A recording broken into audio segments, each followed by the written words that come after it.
The 2023 award season has descended upon Tinseltown, and that means the globe waits with bated breath for the 95th Academy Awards ceremony. It's approaching quickly, and we have a packed 10 picture nominations stacking up with questions such as, will the juggernaut blockbuster Top Gun Maverick take home Best Picture, or will Everything Everywhere All at Once keep the Western Front quiet? Or you could have Elvis having all the other contenders all shook up. Hello everyone, my name is Mark Ellis and welcome to the Aftershow, or as we call it this time of year, how to win your 2023 awards ballot. That's right, we're looking at going a perfect 23 for 23, or at least helping you win your Oscar pool. Mom, this is the year I'm doing it. I say it every year on this show. It hasn't happened yet. I'm going to defeat my mom in our Oscar pool because I have two of the best in the biz when it comes to predicting the Oscars, and they're certainly passionate about their picks. Nikki Novak and Scott Mantz are joining us here. Hello and welcome back. I'm so passionate. I'm so excited. My heart is pounding right now. Who cares about the Super Bowl? And that intro is award worthy. That was amazing. I thought you were going to say, instead of all shook up, I thought you were going to say thank you very much. But that's okay. I don't have the best Elvis impression, but if the Oscars are still looking for a host for next year, I know a guy you would crush it. Is available. Y'all crush your picks just about every year. And so here's how I want to tee everyone up who's watching at home on their streaming device, whether you're at the gym, whether you're driving. Well, you shouldn't be driving. You should be the passenger. Nikki, I'll start with you. Why should everybody watching this vid trust your picks? Nikki. Well, I'm number one. I'm an expert on Gold Derby. I quite frequently win that. Now, my big claim to fame was the year that La La Land was upset by Moonlight, the big snafu, the biggest shock in Oscar history. Who was the one person that predicted Moonlight was going to win Best Picture? Moi. Okay. And La La Land was, I don't even know if anybody was predicting that, but I'm not going to rest on my laurels. This year, in predicting the Best Picture nominees, 10 slots, I predicted all 10 correctly. I was the only expert on Gold Derby to do that. Wow, okay, so Here's even the nominations we're knocking out of the stadium. Scott Mantz, I know you had a affinity of some sort for La La Land, and so that was a big miss for you. Bring it on. As Nikki said, a lot of people missed that one. What is your pedigree, and why should the folks maybe trust you over the wonderful Nikki Novak? Okay, first of all, did it hurt? It still hurts. It still smarts. And look, Nikki, your credentials are very, very impressive.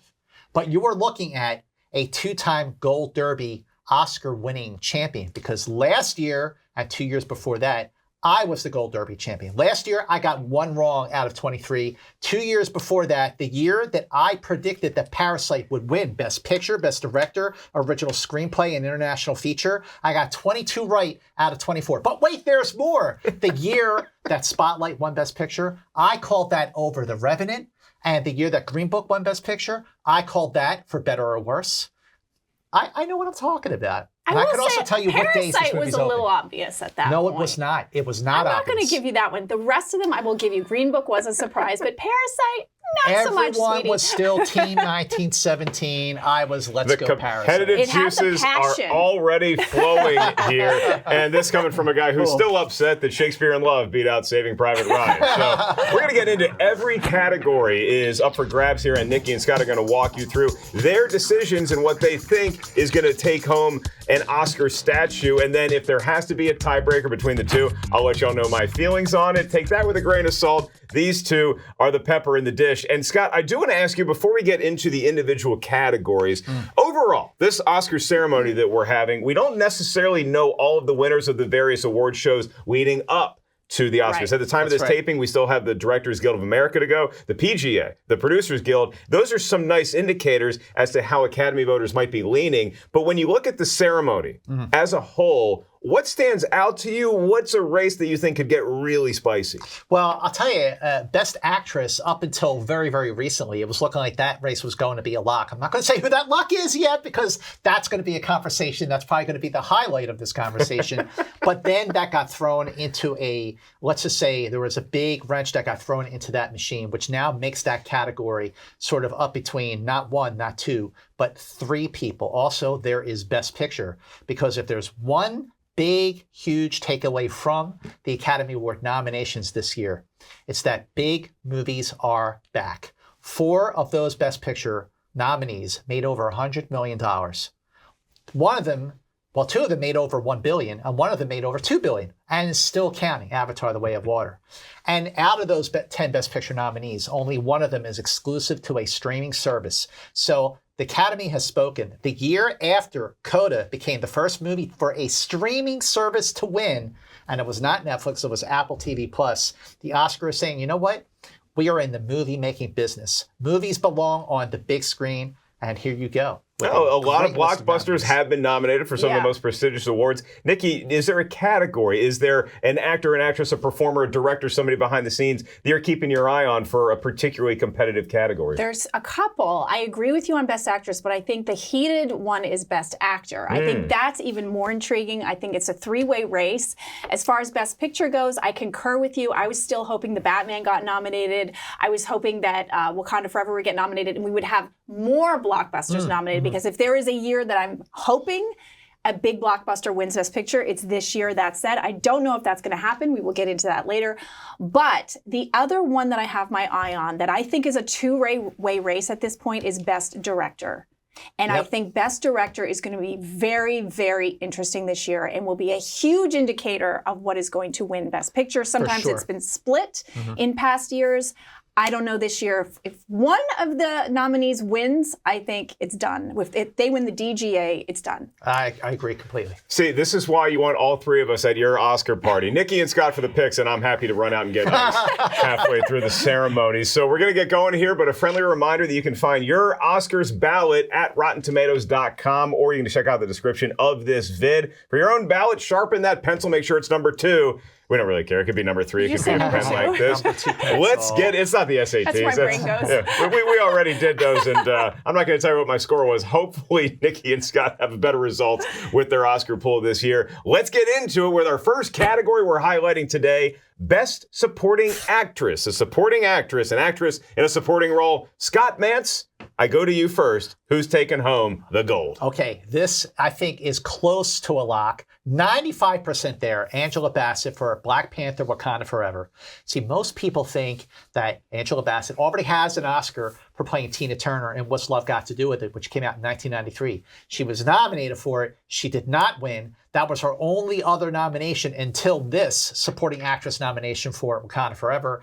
She is a legend, and she, to me, I'm just going to say, was by far the best thing about Wakanda Forever. I thought that movie was really slow for the first half, even though it got better in the second half. But I remember watching that at the premiere, at the Dolby Theater. You know, we were all there, thinking she is giving a performance that is above and beyond what this movie really deserves. And, like, she should get nominated. Now she's going to win. She got the nomination. She got the win in Scott Mantz's eyes. How about Nikki Novak? And it would be the first time a Marvel actor won at all at the Academy Awards, throwing a little bit more juice in there. I think this one is a lock. I agree. It's Angela Bassett. I don't even think you need to watch the film to know she was Best Supporting Actress. You can watch the trailer, because her moment, her Oscar moment, she doesn't have a lot of screen time, but it is in the darn trailer. Yeah. And sometimes it's accessibility. This isn't a highly nominated movie, but people know that performance. It was a powerhouse performance.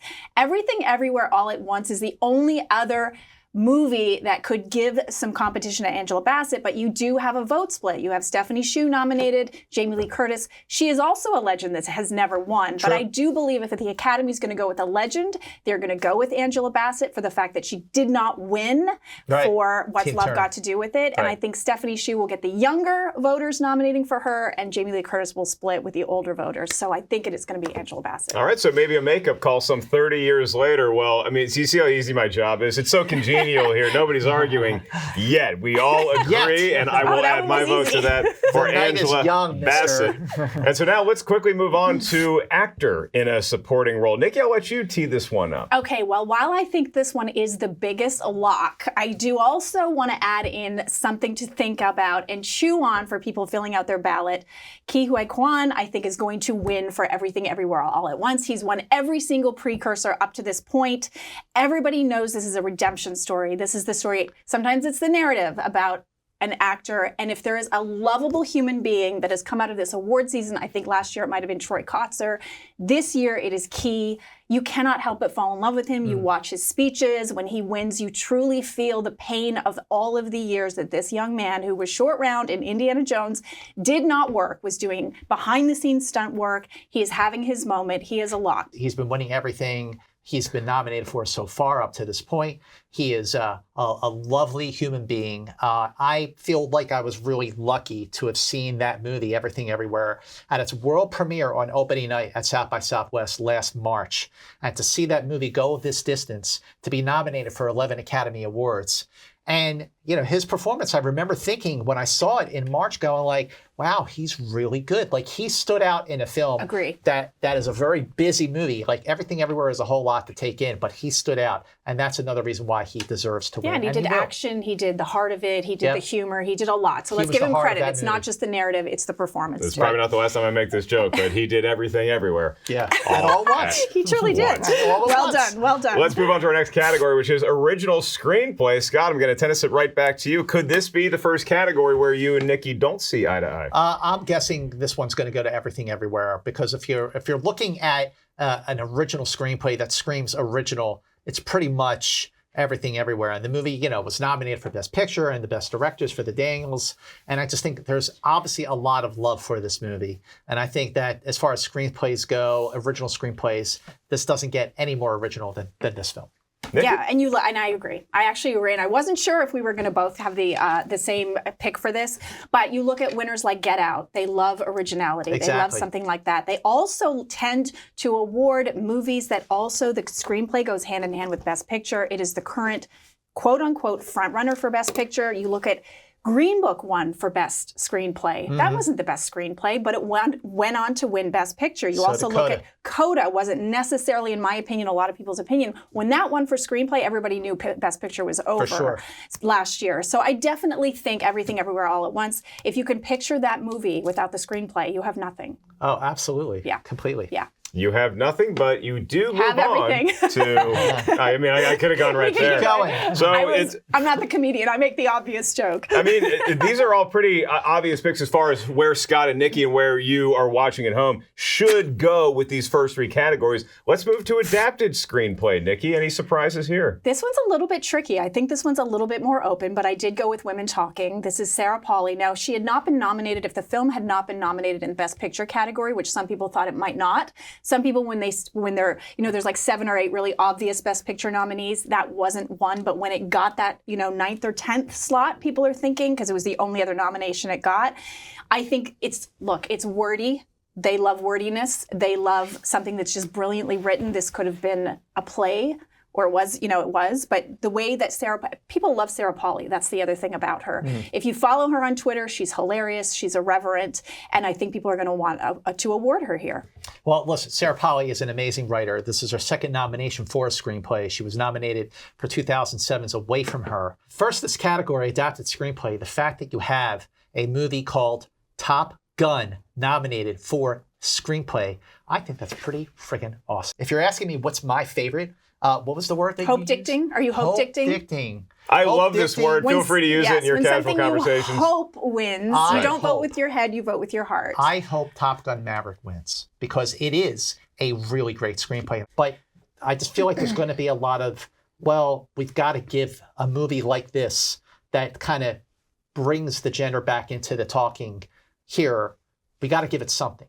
And this is the most likely thing it's going to get. Okay, even though we agree on what's going to win, I disagree with that logic because I don't think the Academy Awards gets together and has a big powwow meeting and says, let's all give a woman a nomination. I'm obviously a woman, and I don't necessarily think that's the way that they vote. I think they very much go with the best script. I'm not saying the Academy does get together, but I just think there's this this vibe. There's this feeling. Sometimes it's an air. Intangible thing that's just sort of a groundswell of support that could sway multiple voters one way. So but we agree. We could see we do agree, but Women Talking is the answer, at least for here today. Let's go to animated feature. Oh, I love this movie. I mean, this is Guillermo del Toro's Pinocchio, Toulouse. This movie is a masterpiece. And if everything that you think you know about Pinocchio, whether it's from obviously the classic Disney movie, or, you know, there was another Pinocchio last year that Robert Zemeckis directed that wasn't very good. But when you see this version and you go, this is why it's called Guillermo del Toro's Pinocchio. It's a masterpiece. It's going to stand the test of time. It's Guillermo's Toulouse. I was going to say, does the little underdog that could, Marcel, have any shot here, Nikki, or do you think it's also Pinocchio? No, but I think if there is an underdog, it's none of the ones you mentioned. I think it's Turning Red. It's a Pixar movie. Let's not forget that. I thought actually in terms of story, it was the best story, most original story of the year. I am from Toronto. I can relate to this little girl growing up and feeling awkward, but I thought it was a brilliant, and I think the fact that it didn't open in theaters maybe doesn't have the visibility, but agree with Mantz 100%. Pinocchio made me weep. It should have been nominated for Best Picture. The only thing that gives me pause is it underperformed in terms of the nominations. It wasn't nominated for picture, song, or score. And does that say that it's not as loved as we think it is within the Academy? But remember, this is a certain body of people that vote for the nominees, and then the entire body votes for animated. Everybody can watch it on Netflix if you haven't caught it. Sometimes accessibility helps, but it is unbelievably beautiful. And it's also Guillermo del Toro is already an Academy Award winner, two-time Academy Award winner for The Shape of Water, Best Picture and Best Director. So the Academy loves him. There it is. We got some animated shorts coming your way in just a little bit, but for animated feature, if you're going to wish upon a star, probably want to make that one Pinocchio. Nikki, let's kick off with you for our next topic, which is documentary feature. Okay. This one is really, really tough. Oh my gosh. Okay. All the Beauty and the Bloodshed is the one that is currently the front runner for Best Documentary Feature. I think a lot of pundits at Gold Derby are predicting it. However, I am picking All That Breathes. Okay. This is a story that is about two brothers in New Delhi, and these birds start falling out of the sky, and it is because of pollution, and it's the effect that man has on nature. The opening few minutes of this movie are just a shot of the birds. It is 100% on the tomato meter on Rotten Tomatoes. The audience score is like 97 or something like that. You can just watch the trailer and know how incredible it is. I think there's always a surprise in terms of the categories in this, or the nominations in this category. There's always the obvious ones that get left out. There was a shock when these nominations were read. There were some obvious ones that were left out, and I think that leaves the field wide open. So I'm choosing All That Breathes. The movie that I loved the most was Fire of Love, which is this love story between these people who investigate volcanoes, and the footage that they have of these volcanoes is like absolutely breathtaking. So I'm really sort of like hope dicting here, to use your word, because it's an awesome word. So even though my heart is going, my heart is filled with love, I'm going to go with the front runner here, which is All the Beauty and the Bloodshed. All the Beauty and the Bloodshed. Nikki, an impassioned, I guess, case for All That Breathes, but I'm going to lean with the current front runner because I'm nothing. Wait, before you decide. 3 words. All That Breathes? My Octopus Teacher. What about it? Won in this category. Okay. Just think about the narrative, the story, man loving an animal. Before you make that decision, I just wanted to give you one last opportunity to change your mind. What say you? I'm still going All the Beauty and the Bloodshed, and we have to move on to new cases to be stated for international feature film. Scott, there's a big headline here with All Quiet on the Western Front. Is it going to take this easily? Oh, easily. Easily. This is the one to beat, and it should be, because it is an amazing film. 9 Academy Award nominations, including Best Picture, the top one, but not Best Director, and a lot of the crafts categories as well.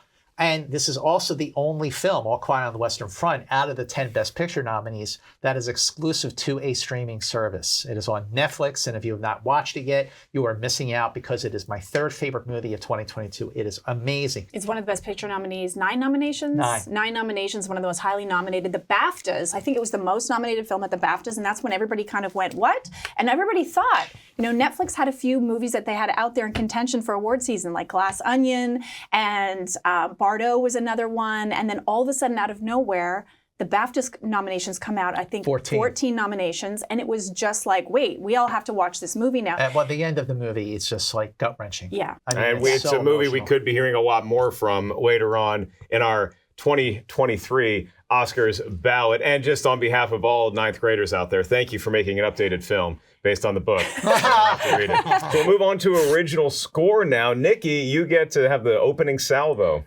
Well, a film that was extremely divisive. The most divisive of all the sort of nominated films this year, that was Babylon, but I think it is going to win. I think it's going to actually win in 2 categories, but I think one of them is original score. And Justin Hurwitz, who of course won for your favorite movie, La La Land, did the score for this one. I think it's hard to say, because you also have John Williams. He's 91 years old, 53 nominations for The Fabelmans. So I think there's the love for him there too. But I think when I think of all the scores that were nominated, right now, the only one I can think of in my head is Babylon. I agree. I agree, and I agree. I have Babylon for one, maybe two choices on my ballot. If you can convince me on the second one, because I'm on the fence. I know which one you're talking about. But hands down, absolutely. First of all, I do love Babylon, but it took me a few viewings to get to that point. Babylon is a whole lot of movie. Whether it is divisive, well, of course it is divisive, but I was never bored. And I just felt like after the first time I saw it, I need to see this again. Like how do you wrap your head around a movie like that? I never want to see it again. I loved it. I mean, I still have issues with certain things of it, but there's a whole lot to actually love about the film. There are scenes that are great. The production design, the costume design, and the score is amazing. The score absolutely stood out. Justin Hurwitz, who, like you said, won for La La Land. Yay, La La Land. Anytime we get a mention. Anytime.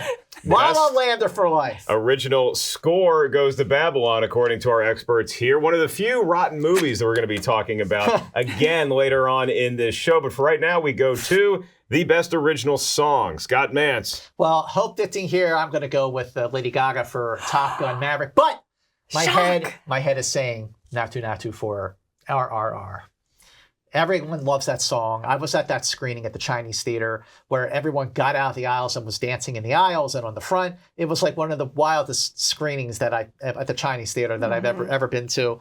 But RRR is a movie that should have gotten more love and attention this year's Academy Awards. Like why it didn't get nominated for Best Picture, I was kind of surprised.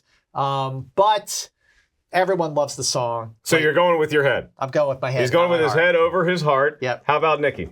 Not to all the way, baby. Yep. I think it's going to win. I think it's got the passion, like when we talk about a passion vote, which is amazing that it's going to beat Rihanna and Lady Gaga in the same category. The nice thing is hopefully they all perform at the Academy Awards and we're all winners at that point. Diane Warren, though, 14-time nominee. She is the Susan Lucci of the Oscars. She's never won. She is getting an honorary Oscar this year, but you never know if the Academy might say, you know what, let's prove why she's getting an honorary Oscar and give her one for applause. Because I don't think there's a true best song this year. I think a lot of it is feeling and personal preference. Like you said, you love the Lady Gaga. I love But not to. Hopefully everybody gets up at the Oscars if they perform and just like in the audience, just like. That's the pick. And I mean, you talk about, the performance of the songs at the ceremony. Maybe Lady Gaga shows up and does Hold My Hand. If not her, maybe Hootie and the Blowfish can sing their version. Let's go to sound. Nikki, we're kicking off with you here. Sound, is it going to be another one for All Quiet on the Western Front?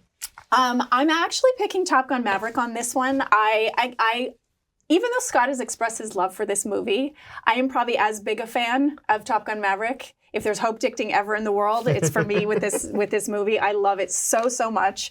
But I do think it's a really tough category. But when I look at what has won in the past, I look at like Dune 1, Ford versus Ferrari, Mad Max, big epic movies with epic sound, and you've got the fighter jets, and can you imagine it without the whoosh, I mean, it was just incredible. And this, by the way, this used to be two categories that are getting now into one, so it does change things up a little bit.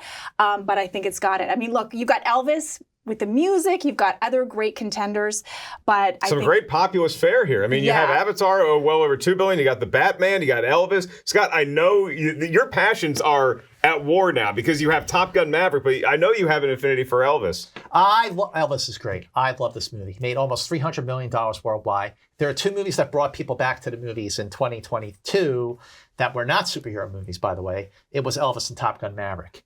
And the problem with All Quiet on the Western Front, like I said, it's exclusive to a streaming service. So a lot of people, a lot of voters probably didn't get the chance to see that movie on the big screen.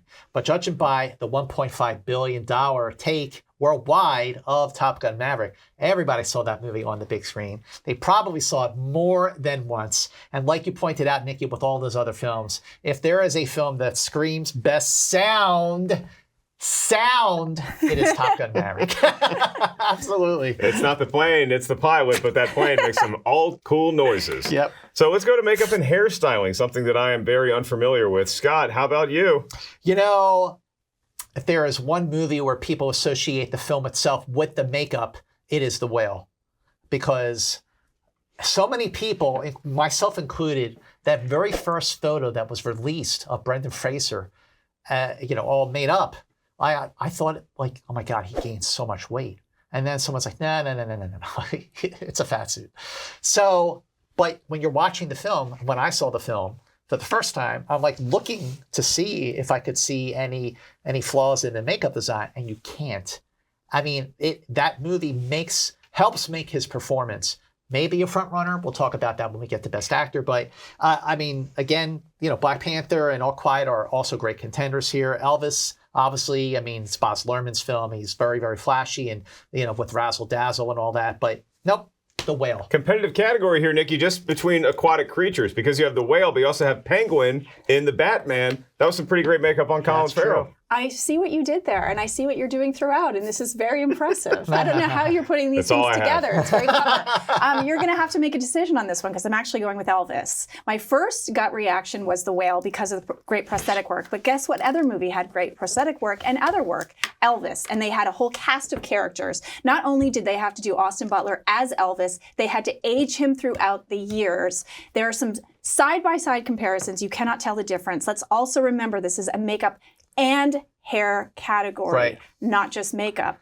And the Elvis hair, Priscilla Presley, through the years, that character, and then Colonel Tom Parker, unrecognizable Tom Hanks, great prosthetic work there. So I think the range and the scope of work and the amount of work that they had to put into that movie, the prosthetic work for prosthetic work, match for match, I think was better on The Whale. But overall, I think Elvis is more impressive in terms of what they had to accomplish. Well, breaking news here on Rotten Tomatoes. For the first time since I have been joining in on the Oscar Ballot show here, I am changing my mind. Hey, look at that. Make my job easier. You are right. To Elvis, right? I'm changing it to I don't Elvis. have to make a decision. Wonderful. You're right. It is not just makeup, it is hair. And you're talking about more than one person. And going through the years. Going through the years. And pretty you're right impressive to point stuff. out Priscilla, because most people do not point her out. For the first time in the history of this show, I think Scott has been won over. It starts off as Austin, and then it transitions. Thank you. Yes. Elvis is getting the win, but Nikki, do you think that you can continue this Elvis train with costume design? Well, costume design is another really tough one that I went over and over and over, but I think Wakanda Forever is going to win for costume design. Ruth Carter won for Black Panther a couple of years ago. And when I think of costume design, as incredible as Elvis was, with recreating the costumes throughout the years, it looked identical to Elvis's costumes. When I think of this category, what immediately pops to my head is the funeral scene with Chadwick Boseman, late Chadwick Boseman's Black Panther in all of the white. You also have a lot of new costumes with the underwater creatures, with Angela Bassett's regal, Queen costumes. I think just the amount of costuming, they don't always go with, a more modern movie in this category. So I'm going to throw one more thing out there. I used to be in the fashion business, okay? No. You know where I'm going with this. This is why I'm listening to Nikki. You know where I'm going with this. Is it Jenny Beavan? Is that her name? Jenny Beavan, okay? For Mrs. Harris Goes to Paris, the Oscar voters are older. This is a demographic that they can relate to. This is an underdog pick, so if you guys want to go out on a limb, I think this could be a surprise, the biggest surprise of the night. I think this could win for costuming because she is a 3-time winner, okay? She won for Cruella. The Academy loves her. Let that sink in. 3-time winner for costume design, okay? And she created all these Dior gowns from scratch on a very, very limited budget. So just put that in your brain. I still think Ruth is going to win, and she's going to be the only Black person in history to win twice at the Academy Awards. Scott, you going to Paris? You going to Wakanda? So for costume design, I'm actually using the argument you made for hair and makeup. And also, you mentioned Mrs. Harris Goes to Paris. Who won for that 3 times before? Jenny Beavan. Jenny Beavan. Okay. The costume designer for Elvis is Catherine Martin. Catherine Martin was also the production designer for Elvis. She has 4 Academy Awards that she already won, I believe, for Moulin Rouge and for The Great Gatsby. She won for production design and costume design. And she's nominated for production design and costume design and for Best Picture because she's a producer on Elvis. So she's 3 nominations this year. But I just think of all those films, Elvis is like, what screams costume design more than Elvis friggin' Presley? Elvis Presley, Black Panther Wakanda Forever. Go with originality, because the originality is key in this one, and I think the originality is Black Panther Wakanda Forever. I feel like Long live if the king. I have to make a decision here, and this is Or go now with Mrs. Harris Goes to gone Paris me. and nix both of us. I'd be so happy. I actually think the job that Ruth E. Carter did with Black Panther Wakanda Forever was all the more transcendent because we just saw Black Panther a few years ago, but it felt like an entire wardrobe change happened in that movie. So I'm going to go with Black Panther Wakanda Forever as well, and that is going to be the tiebreaker here at our little round table. Totally get it. Don't worry, I'll let you tee off with our next category, which is cinematography. Sorry, Scott, you can't champion Top Gun Maverick here. I am not championing Top Gun Maverick here, even though it should can't. be written in. I'm not arguing that point. Should be written in. That was a big snub on Oscar nomination Wow, morning, it was that huge. not getting for cinematography. But when I look at these other 5 nominees, Tar, Empire of Light, Elvis, and Bardo, I think that this is number one with a bullet is going to All Quiet on the Western Front. Even on the small screen, watching it at home through Netflix, which is what you should do, I really was taken by the cinematography of All Quiet. Nikki, you I'm going to agree? make this short and sweet. I concur. I think once you didn't have Avatar, and I thought Avatar should have been nominated in this category, believe it or not. It was a lot of cinematography that had to be coordinated in a very specific way. But when Top Gun Maverick, which was the seeming, everybody thought it was going to win, let alone not get nominated, when all bets are off when that wasn't nominated. So I'm going through process of elimination, and I just see All Quiet winning. It's so heavily nominated. The immersive quality of how they made you feel you were there. This is the strong, I think in all the categories, this is where it's the most, this film is the most competitive. So yes. All right, let's go to production design. We hinted at it earlier. Nikki, I'll let you tee us up here. Oh my gosh, this is the one when I'm voting as a Critics' Choice member, I always have the hardest time with, because production design is something that I truly love, and it's always extraordinary. There's so many extraordinary sets. But I am going to go, once again, this is the second choice, and I don't know 100% if it's going to win 2 Oscars, but it might. But I think Babylon is going to win for production design. When you were talking about costumes for Babylon, but I think it's the production design that really stands out. When you see, first of all, the scene of what Hollywood looked like back in the day, and then the silent film set with all that craziness going on, all the different sets, and then the opening sequence with Margot Robbie and that dance sequence. I think when I look at all these nominees here, that is the one that stands out to me. Elvis, I think, would be the second, in second place for this, but I don't see Elvis winning in the fact that it could be a little divisive. It could be a little divisive. Elvis? In the sense of production design. Like when you think of production design, do you picture Elvis or do you picture costumes, performance, other factors, hair and makeup, that kind of thing? That's a fair argument. And so you're going with Babylon. I'm going with Babylon. Okay, so for this category, this came down to 2 choices, Elvis or Babylon. And I kept going back and forth. Now, just to make a choice to get here on time, I went with Elvis. But it was like I was penciling it in with my number 2 pencil. You have not taken your finger off the checker yet. No, I haven't. And I used the number 2 pencil because, this is the SATs of Oscars. Like you pointed out. Scantron.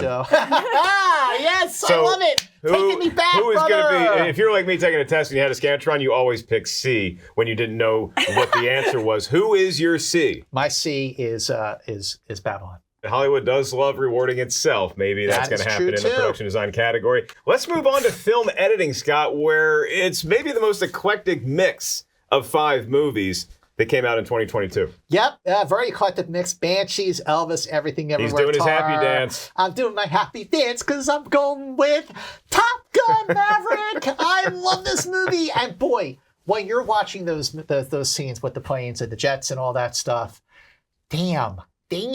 D-A-Y-U-M. Damn, this is a great film, and it's all in the editing. It is in the sounds and in cinematography. I'm sorry, it's into Best Picture, Best Actor for Tom Cruise, who did not get nominated but should have.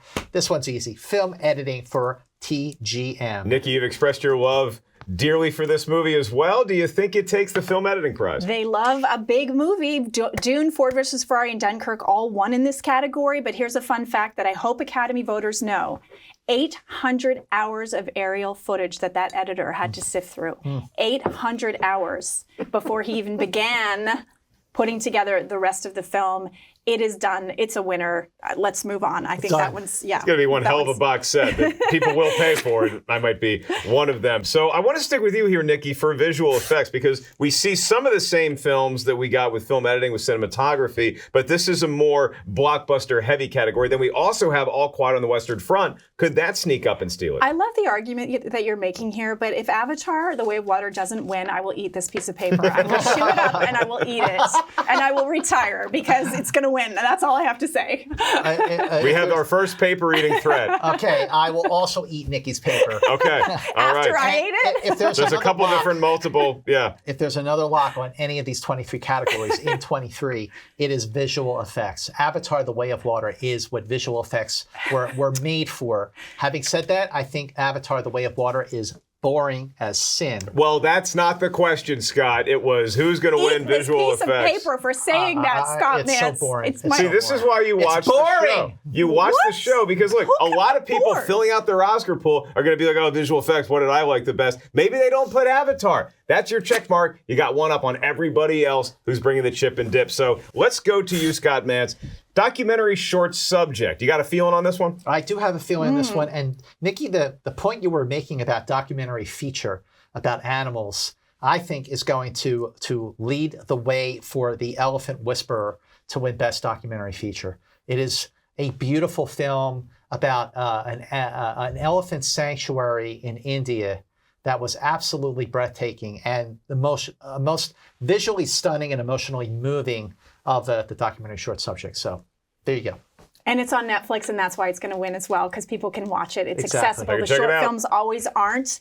Watch Stranger at the Gate, How to Measure a Year. They're also really great. But yeah, I think it's going to be The Elephant Whisperer. I There you go. concur. I can't wait to try to watch it on Netflix, but then if I see a baby elephant, I just start thinking Dumbo when he rubs trunks with his mom for the last time, and it's happening now. Let's move on to short film live action. Nikki Novak, up first. I'm going with the front runner and the one that will most likely win, Le Poupée. If you're saying with the French correct French pronunciation, this is number one. This is a Disney Plus film. Sometimes these short films are aided by the fact if there's an A-list director or somebody attached to it that can get the word out. Alfonso Cuarón is a producer on this. This is the story. And look, this is supposed to be set. It's a little ambiguous about when it's set, but it's around World War II, about an orphanage of girls that kind of rebel against these Catholic nuns. And when I first turned it on, I honestly thought it was shot back then. It's that brilliant and that it does not look modern. It's really throws you back to that time, but it sneaks up on you. I was actually bored for the first 5 minutes, and then all of a sudden these girls are naughty and defiant, and it's fantastic, and I think that's going to win.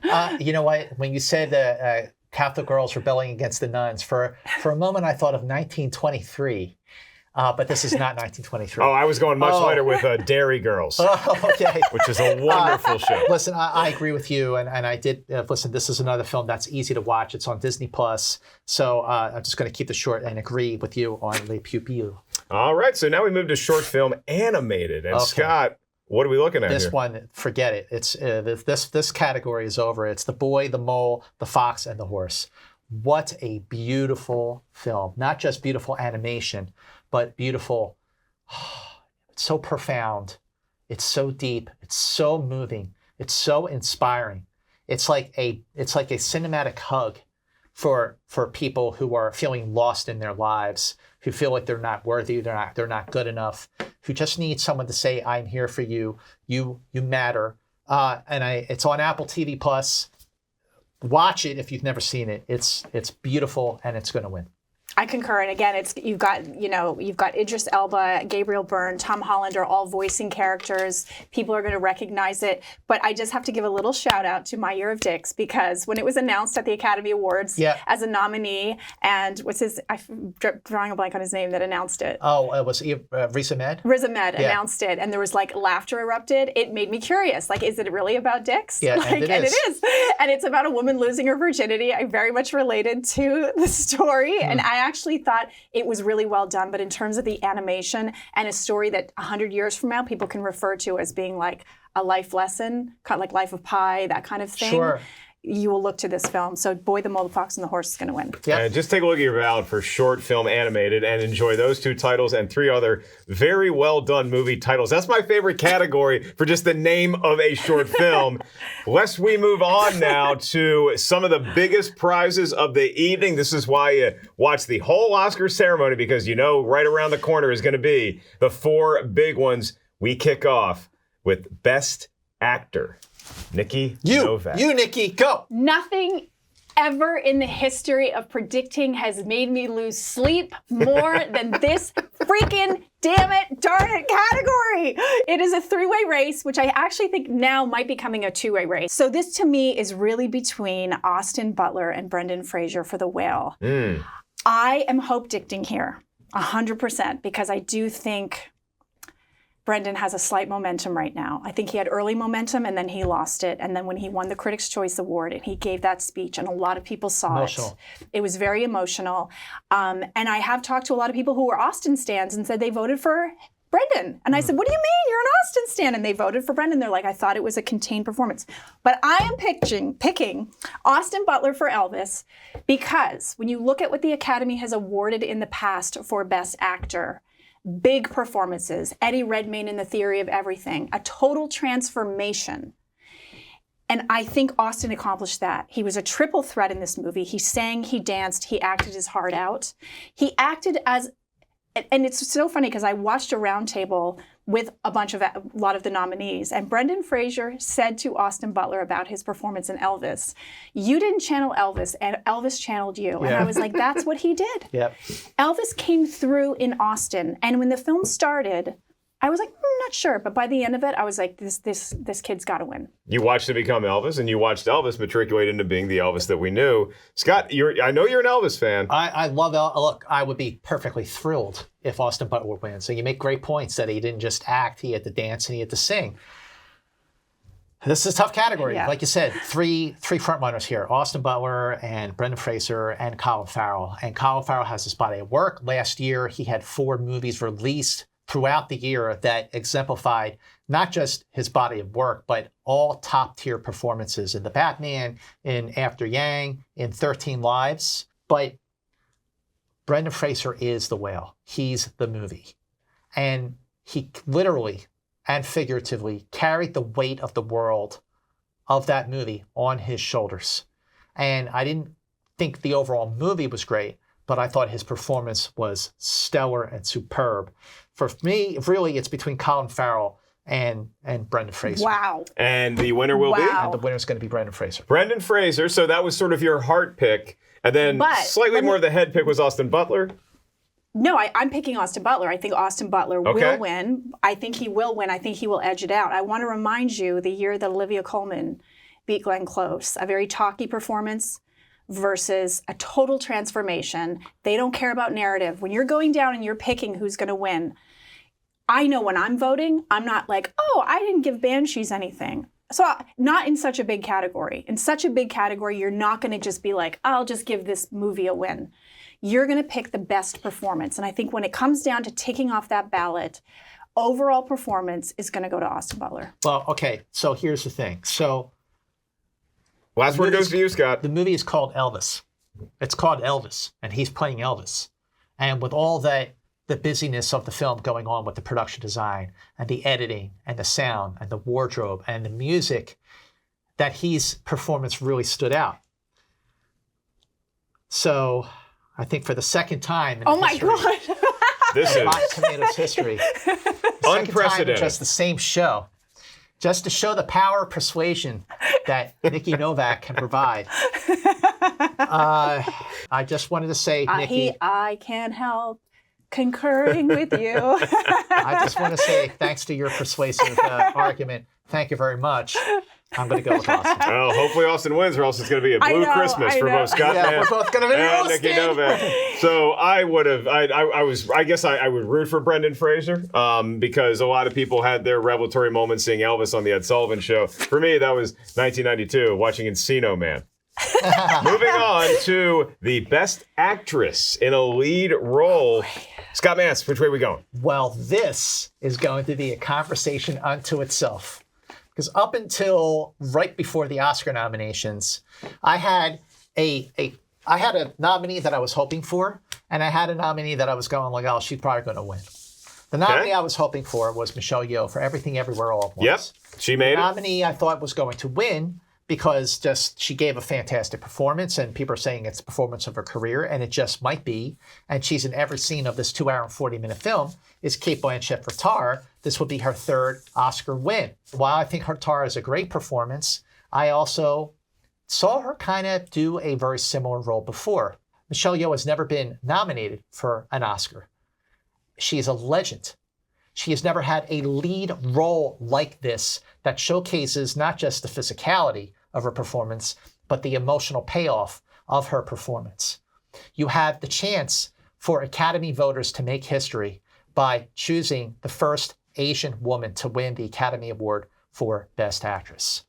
So between that and the fact that you've got this noise that could split the vote between Cate Blanchett and Andrea Riseborough, plus the fact that I was hope-dicting for her anyway because I love Michelle Yeoh and I love this movie and I think that she deserves to win, I'm going with Michelle Yeoh. Michelle Yeoh is the answer.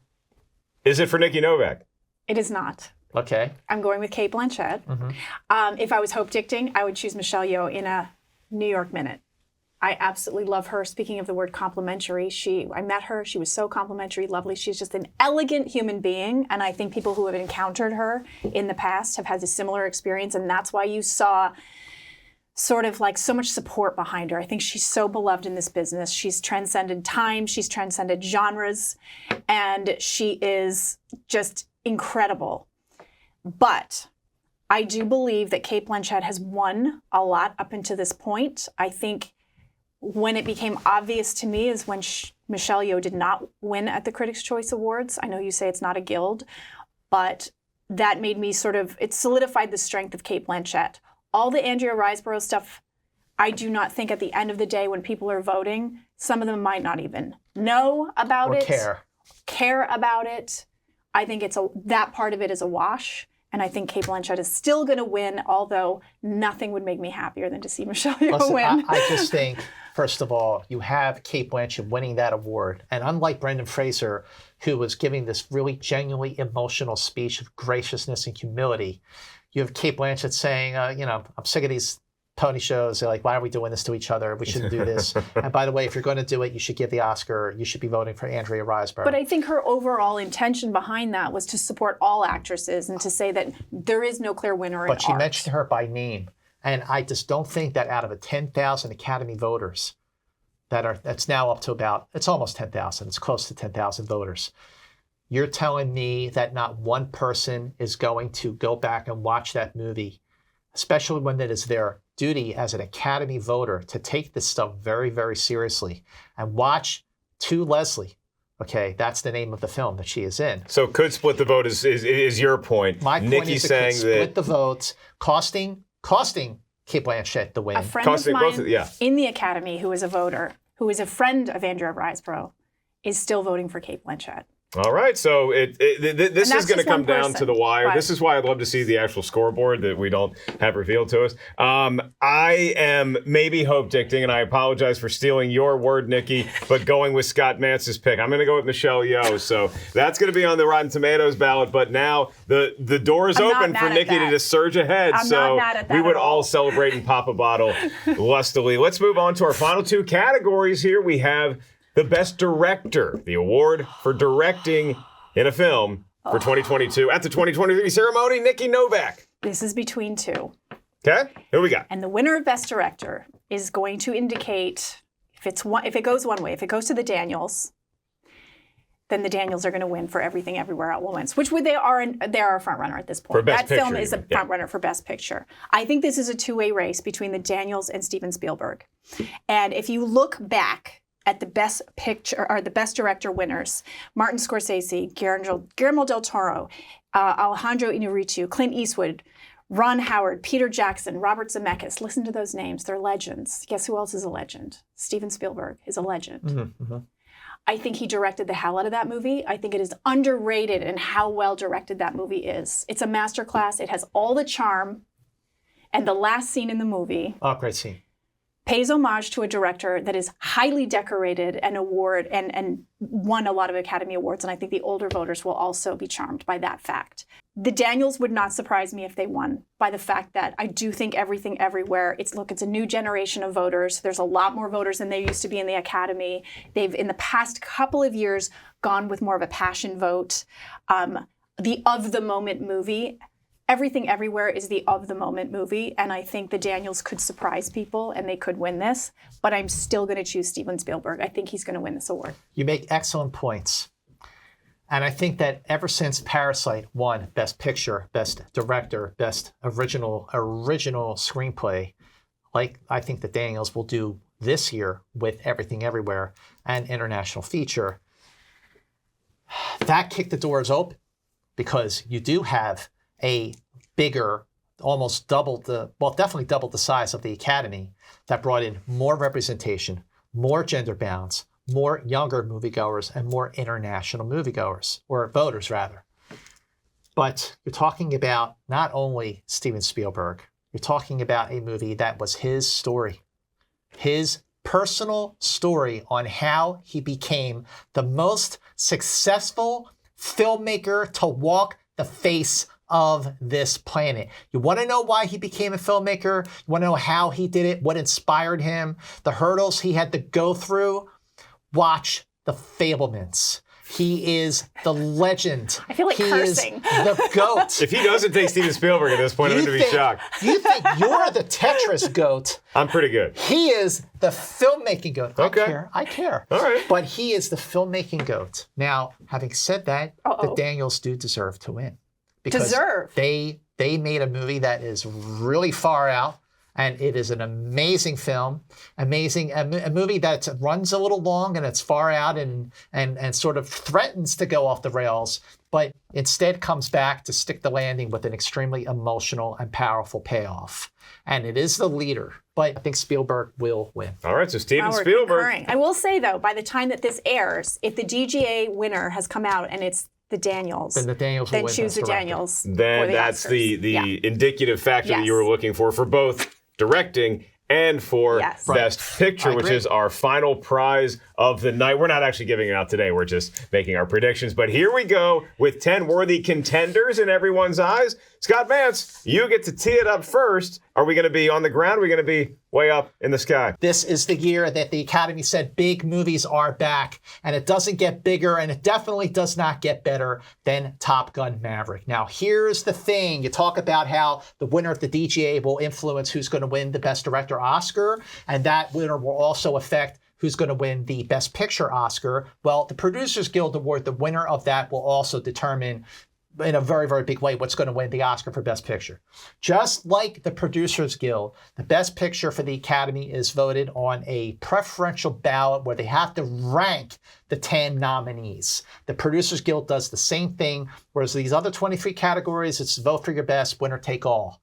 Now, when it comes to the frontrunner, Everything Everywhere All at Once, what led the way with 11 nominations. If that movie wins, I will be happy as a pig in mud. I love that film to pieces, and I think it is again, Parasite opened the door for a movie like that, for this possibility to even happen. But not everyone loves it. It's a little divisive. Some people love it, some people don't. And then you get to a movie like Top Gun Maverick, which everyone freaking loves this movie. I was careful.